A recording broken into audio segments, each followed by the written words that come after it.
વડોદરામાં સતત 24 કલાકથી વરસી રહ્યો છે વરસાદ। અનેક નીચાણવાળા વિસ્તારોમાં પાણી ભરાઈ ગયા છે। અકોટા ગાજરાવાડી વાઘોડિયા રોડ પર પાણી ભરાયા।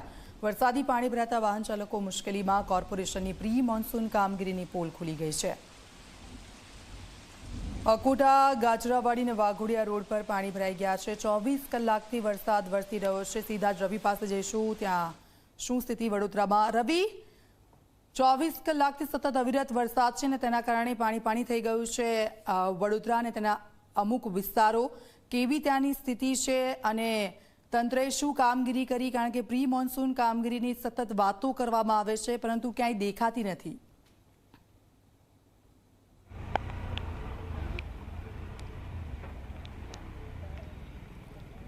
દીક્ષિતા, વાત કરવામાં આવે તો અત્યારે પણ વડોદરા શહેરમાં ધીમી ધારે વરસાદ શહેરના અલગ અલગ વિસ્તારોમાં વરસી રહ્યો છે। ત્યારે અમે વડોદરાના અટલાદરા બીલ રોડ પર જે છે ત્યાં આવ્યા છે કે જ્યાં થોડાક જ વરસાદમાં પાણી થઈ ગયું છે। આપ જોઈ શકો છો કે આ જે રોડ છે તે રોડ સામાન્ય વરસાદમાં પાણીમાં ગરકાવ થઈ ગયો છે।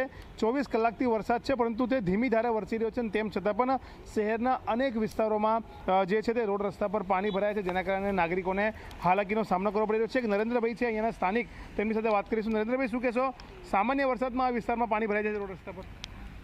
અહીંયા દર વર્ષની આને આ જ પરિસ્થિતિ છે।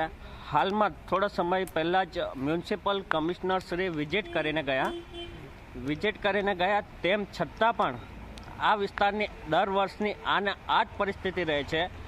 ઘણીવાર મીડિયામાં અહેવાલ આવ્યા બાદ પણ આ તંત્ર કોઈ કાર્યવાહી નથી કરતું। અમે વારંવાર રજૂઆતો કરી છે, આવેદનપત્રો આપ્યા છે, પણ સ્થિતિ જેને તે જ છે।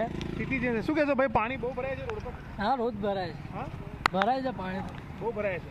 અને આ તમામ જગ્યા પર પાણી છે? ના, આગળ નથી, અહીંયા જ છે, વચ્ચે જ છે। અચ્છા, તો શું કહેશો, સામાન્ય વરસાદમાં પાણી ભરાઈ જાય છે? એ તો ભરાય, હવે શું કરીએ?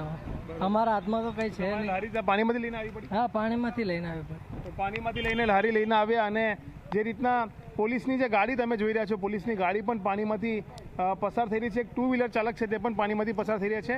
સામે હું તમને બતાવીશ કે સીસીટીવી કેમેરાનું એક્સેસ, જે સીસીટીવી કેમેરા લાગ્યા છે તે હું કેમેરામેન મુકુંદને કહીશ કે બતાવવાની કોશિશ કરશે કે જે કેમેરા જે છે તેનું સીધું મોનિટરિંગ મ્યુનિસિપલ કમિશનર પોતાની ઓફિસમાંથી બેસીને કરતા હોય છે।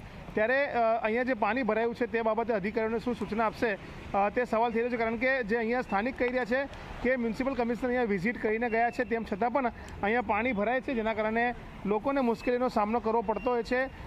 વાહન ચાલકોએ, રાહદારીઓએ તમામને પાણીમાંથી જ પસાર થવું પડતું હોય છે। અને અત્યારે તમે જોઈ શકો છો કે અહીંયા જે અટલાદરા બીલ રોડ છે ત્યાં પાણી ભરાવાના કારણે ટુ વ્હીલર ચાલકોએ, રાહદારીઓએ તેમને મુશ્કેલીનો સામનો કરવો પડ્યો છે। આવા જ હાલ વડોદરા શહેરના અનેક વિસ્તારોમાં છે। આ તો અટલાદરા બીલ રોડની વાત થઈ। આવી જ રીતના અકોટા, ગાજરાવાડી, વાઘોડિયા રોડ, આજવા રોડ, ગોરવા દશામા મંદિર રોડ, આ તમામ જગ્યા પર સામાન્ય વરસાદમાં રોડ પર પાણી ભરાવાના કારણે લોકો મુશ્કેલીમાં મુકાયા છે। બિલકુલ આભાર રવિ, આપની પાસેથી અપડેટ્સ લેતા રહીશું। તો આપ જુઓ, સતત વરસાદ અને સીસીટીવી કેમેરામાંથી જે અધિકારીઓ મોનિટરિંગ કરતા હોય તે લોકોને ખાસ વિનંતી કે માત્ર મોનિટરિંગ કરીને સંતોષ ન માનતા પરંતુ કોઈ કામગીરી પણ કરજો કે જેથી કરીને લોકોને હાલાકી ઓછી થાય।